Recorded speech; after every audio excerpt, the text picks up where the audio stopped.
그러니까 아프리카 국가들이 독립을 하려고 할 때 그때 광물연합은 네. 자신의 지배력을 유지해주겠다라는 독재자를 세우기 위해서 음모를 벌이기도 하고 네. CIA를 조종해서 쿠데타를 일으켜서 콩고 정부를 무너뜨리기도 하고 네. 그리고 콩고는 지금까지도 그 풍부한 자원을 가지고 전 세계 최빈 국가로 남아있어요.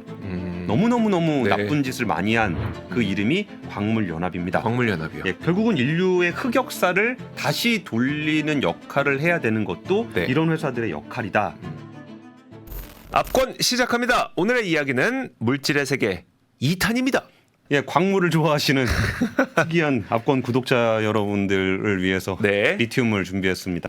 물질의 세계라는 책에 나온 리튬 얘기를 좀 해보려고 그러는데요. 그 인플루엔셜 출판사에서 이제 광물을 좋아하는 압권 구독자 여러분들께 물질의 세계라는 책을 선물해 주신다 그래가지고 저희가 20명을 추첨해서 보내드리려고 합니다. 네. 방송 중간에 퀴즈를 낼 건데 맞추시는 분들은 댓글에 구글 폼에 입력을 해주시면 선물을 보내드리도록 하겠습니다. 네. 근데 저도 광물 또 되게 좋아하잖아요. 그러니까요. 근데 이 책에 보면은 이제 광물, 뭐 모래, 소금, 철, 구리, 석유, 리튬 이렇게 6개 물질에 대한 이야기가 나오는데 네. 굉장히 재밌습니다. 이게 광물이 세상을 어떻게 바꿨는지. 그런 얘기들입니다. 사실 제가 콘텐츠 만들 때 몰래 참고하던 책인데 여러분들에게 그냥 선물로 드리려고 네. 합니다. 얼마 전에 미국 아칸소주에 대규모 리튬이 매장이 되어 있다라는 발표가 났었어요. 맞아요. 무려 1,900만 톤에 네. 달한다는데 이 정도면 전 세계 총 수요를 충족하고도 남을 정도다. 이 뉴스 보면서 미국은 참 좋겠다. 뭐 없는 게 없냐라는 반응. 사기맵. 맞아요. 사기맵이죠. 근데 이게 이제 1,900만 톤 매장돼 있고 우리는 앞으로 리튬에 대한 걱정 없이 살아도 되는 거 아닌가? 네. 라는 생각이 좀 들긴 해서 좀 취재를 좀 해봤습니다. 그랬더니 리튬을 채취하는 방식이 DLE라 그래가지고 네. 다이렉트 직접 뽑아내는 그런 방식이래요. 네. 근데 이 얘기를 하면서 저 박사님들한테 물어보니까 야 그렇게 따지면은 바닷물에도 리튬이 얼마나 많은데 그걸 어떻게 뽑아내느냐에 따라서 경제성이 있냐 없냐의 차이지. 네. 요 다이렉트 방식이 아닌 방식으로는 더 뽑아낼 수도 있다. 뭐 그런 얘기를 좀 하더라고요. 그 전에 그 저 하얀 수소처럼 네. 뭐 우리의 꿈과 희망을 담은 그런 얘기가 아닌가 싶기는 해요. 근데 요즘에 미국 지질 조사국에서 네. 이런 류의 발표를 많이 했어요. 그러니까 리튬 뭐 되게 많다. 네. 뭐 이런 얘기. 근데 그게 이제 그 중국에 대한 리튬 의존도가 너무 높다 보니까 네. 이게 좀 미국에서 견제하는 차원에서 이런저런 발표를 하고 있는 거 아니냐. 약간 정치적 견제처럼 해석이 되기도 하는 거죠. 예, 거기에 더해서 실제로 리튬 탐사에 대한 지원도 많다. 네. 왜냐면은 리튬은 미래에 매우 중요한 광물이 될 거니까 그런 얘기인 것 같습니다. 그래서 이 리튬에 대한 얘기를 할 때는 꼭 칠레의 아타카마 사막을 빼놓을 수가 없는데 네. 전 세계에서 가장 건조한 지역입니다. 여기에 이제 이렇게 소금 사막이 이렇게 있어요. 네. 우리가 이제 소금은 바다에 있는 걸로 다들 생각을 하잖아요. 그렇죠. 근데 여기가 어떤 일들이 생기냐면 아까 되게 건조하다 그랬잖아요. 네. 그러면은 저기 산에서 물이 이렇게 흘러내려가요. 네. 물이 흘러내려가 가지고 낮은 곳으로 이동을 하잖아요. 네. 근데 이 과정에서 너무 건조하니까 여기 내려갈 때 이렇게 광물들이 좀 미량으로 포함이 돼서 내려올 거 아니에요. 네. 근데 내려오다가 끝에쯤 오면 다 말라버린다는 거예요. 그럼 다 마르고 나면 여기에는 광물의 농도가 굉장히 짙은 물이 생긴다는 거죠. 그리고서 그 위를 이렇게 소금이 이렇게 덮게 되면은 땅 속에 염수가 생긴다. 염수, 소금물, 네. 광물이 많이 함유되어 있는 물이 그 안에 갇히는데 거기를 소금 덩어리가 덮어버리게 되면 네. 거기 공간에서는 물이 순환하지 않게 된다는 거예요. 그러니까 인류가 탄생하기도 전에 그 밑에 소금물이 갇혀버린다는 거죠. 네. 그 소금물을 꺼내가지고 쓰는 게 지금의 어떤 리튬 염호라고 합니다. 근데 리튬 염호라고 할 때 이걸 어떤 방식으로 채취를 하냐. 네. 그 염전이랑 좀 비슷하긴 합니다.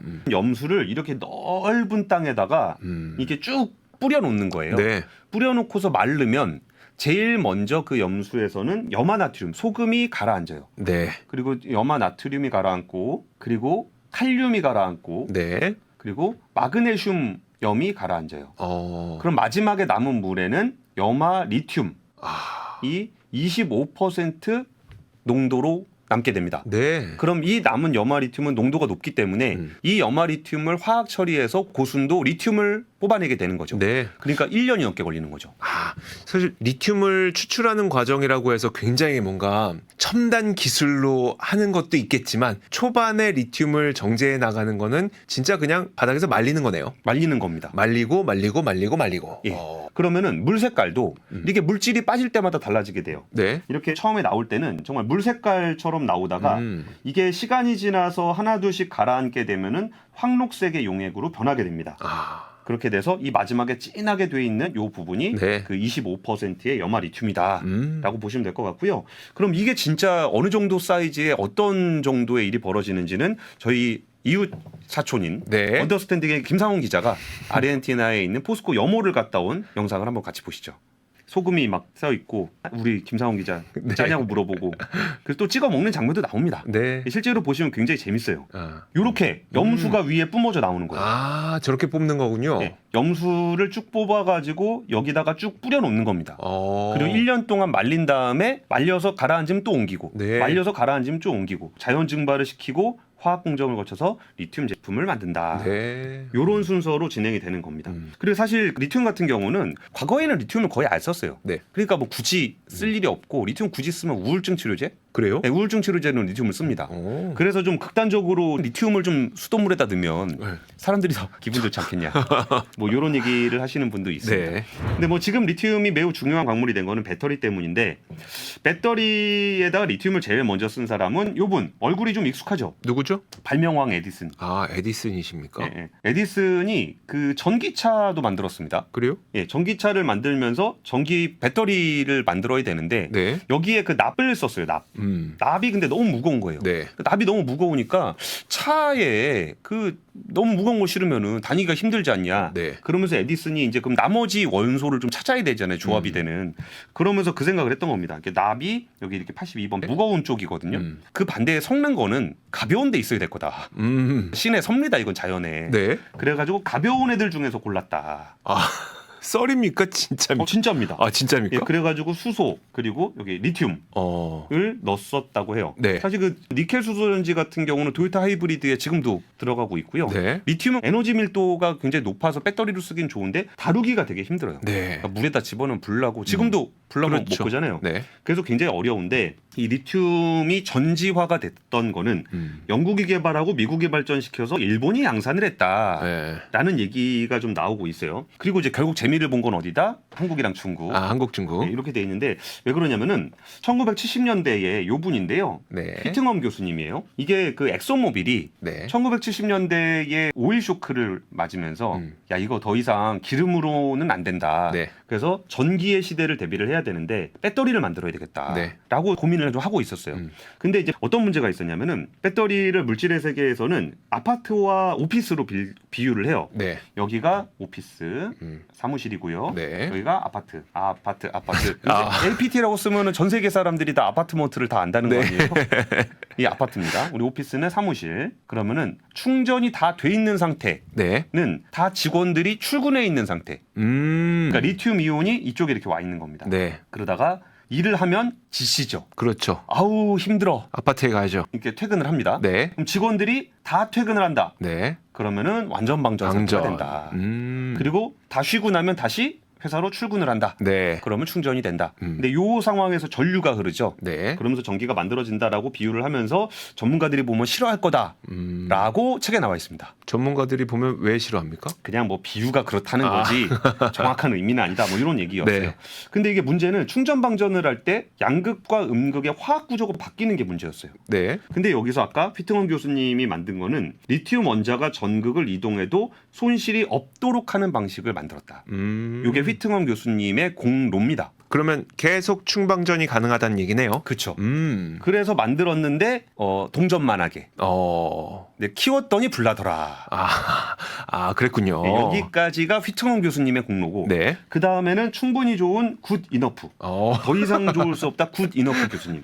성함이 굿이너프예요? 네, 굿 이너프 교수님인데 지금 배터리를 만든 겁니다. 네. 이분은 리튬 양극에 코발트 산화물을 섞어서 네. 리튬 이온이 안정적으로 머물 수 있게 만드는 리튬 코발트 산화물 양극재를 만들었습니다. 네. 그러니까 지금의 인산 처리됐든 아니면 NCM이 됐든 이게 그 리튬 코발트 산화물을 기반으로 하고 있거든요. 네. 이걸 만든 사람이 구디너프 교수님.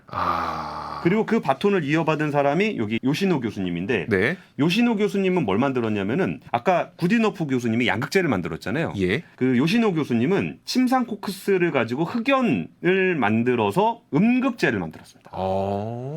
그래가지고 리튬 전지를 위트먼 교수님이 만들고 네. 잘 쓸 수 있는 양극재를 구디너프 교수님이 만들고 네. 음극재를 요시노 요시노 교수님. 교수님이 만들어서 2차 전지의 근간을 만든 공로로 2019년 네. 세 분이 노벨상을 받았습니다. 그리고 다음 연도부터 한국과 중국이 배터리로 엄청 돈을 벌었네요. 엄청 돈을 많이 벌었죠. 네. 그리고 이걸 양산을 했던 데는 소니입니다.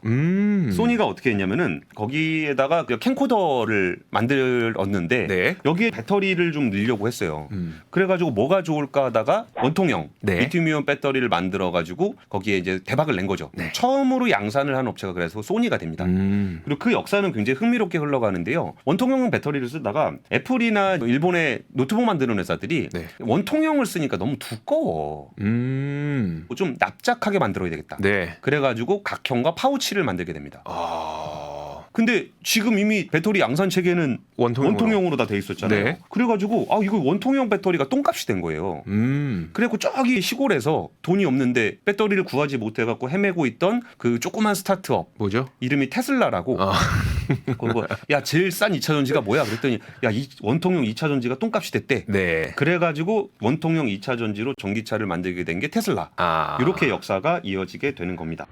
그리고 리튬은 사실 칠레에만 있는 건 아니고요. 볼리비아 우유니 사막은 지금 보시는 것처럼 굉장히 아름답고 네. 크고 굉장히 넓습니다. 유명하기도 하고. 네. 여기가 1만 제곱킬로미터인데요. 아까 아타카마 염호 같은 경우는 3천 제곱킬로미터라 더 작습니다. 네. 그런데 일단은 아타카마 염호가 더 농도가 좀 짙고 그리고 볼리비아 같은 경우는 국유화를 해놓은 상황이기 때문에 현재 진전이 별로 없는 상황입니다. 네. 그리고 이제 아르헨티나 염호도 엄청 큰데 여기는 이제 포스코가 세계 최대 염호를 개발을 해서 얼마 전에 공장을 준공식을 했습니다. 네. 그러면서 리튬을 채굴하게 될 겁니다. 그래서 사실 지금 이렇게 물질의 세계에서는 다양한 물질을 다루면서도 환경에 대한 얘기를 많이 하거든요. 그러니까 지금 리튬을 추출하는 방식이 뭐 진짜 그 수천 년, 수만 년 동안 그 인류보다 더 먼저 잠겨 있던 염수를 끌어내서 이거를 뭐 녹이고 발파를 하고 화학 물질을 첨가하고 그러면서 환경 오염들이 좀 많이 되거든요. 네. 그러면서 온실가스 배출, 물 사용량 많은데 이게 과연 석유보다 친환경적인지에 대한 고민들을 물질의 세계는 좀 다루고 있습니다. 그러면서 하는 얘기가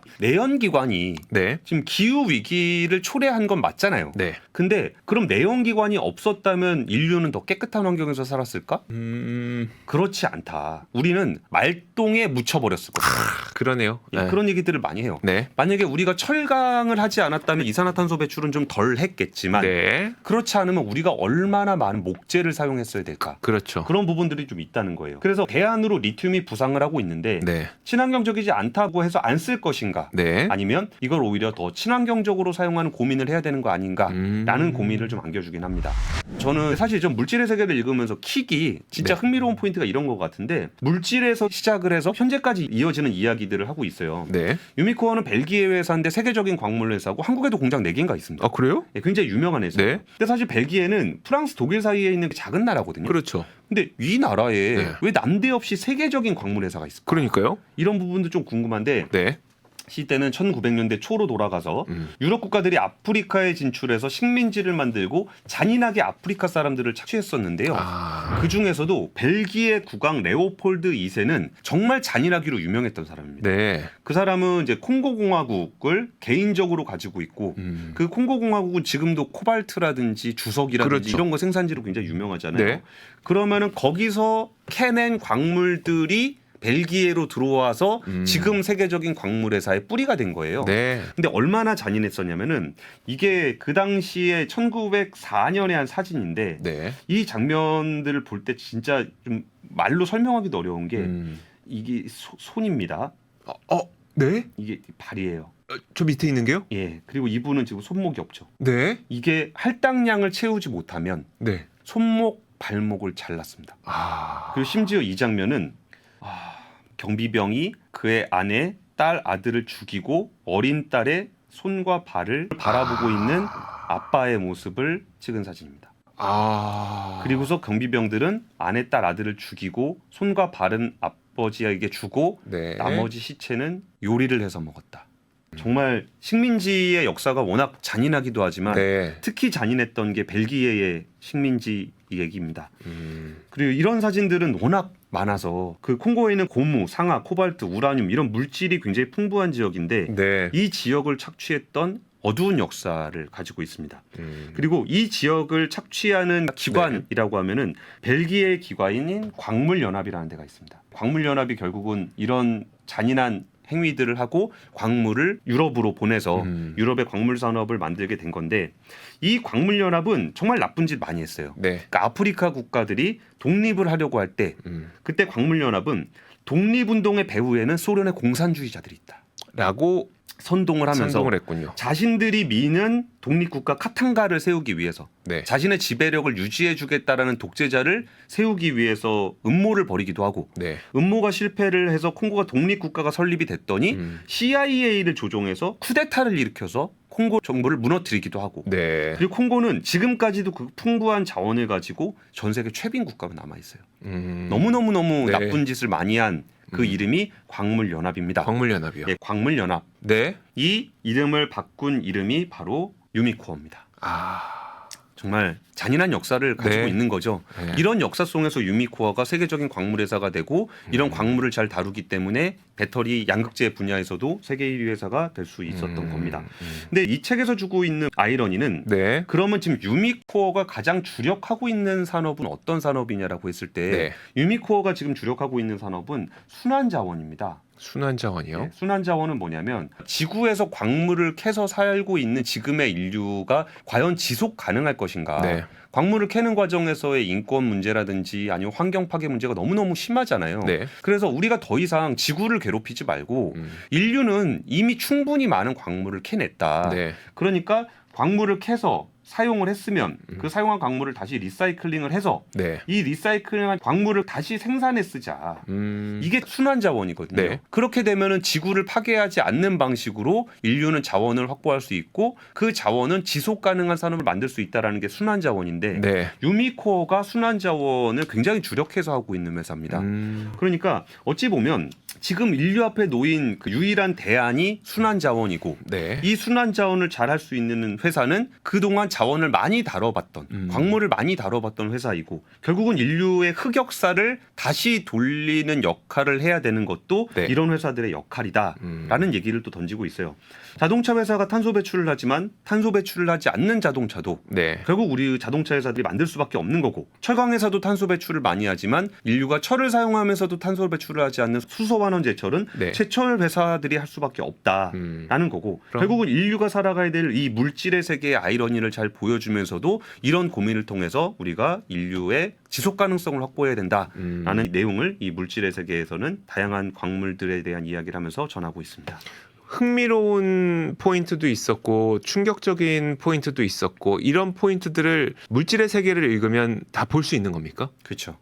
현재 우리가 살아가고 있는 이 모든 눈에 보이는 것들이 어떻게 네. 만들어졌는지 그리고 어떻게 나아가야 되는지에 대한 고민을 안겨주고 있습니다. 그래서 알겠습니다. 다시 한번 퀴즈를 내드리면 이 사막의 이름은 무엇일까요? 칠레에 있는 사막으로 세계에서 가장 건조한 사막으로 유명합니다. 대규모 소금 평원 아래에 대규모 리튬이 매장돼 있고요. 이 사막의 이름은 1번 아타카마 사막, 2번 사하라 사막, 3번 고비 사막, 4번 마카다미아 사막. 아 맛있겠다. 예, 영상 아래 더보기 링크에 구글 폼에 정답을 입력해 주시면 20분을 추첨을 해서 이 물질의 세계를 보내드리도록 하겠습니다. 네, 알겠습니다. 오늘 소개한 내용은 리튬뿐이지만 그 외에도 다양한 광물과 그리고 여러 가지 이야기들이 담겨져 있는 물질의 세계 보고 싶으신 분들께서는 저희 압권 더보기란에 구글 폼에 참여해 주시면 좋을 것 같습니다. 압권이었습니다.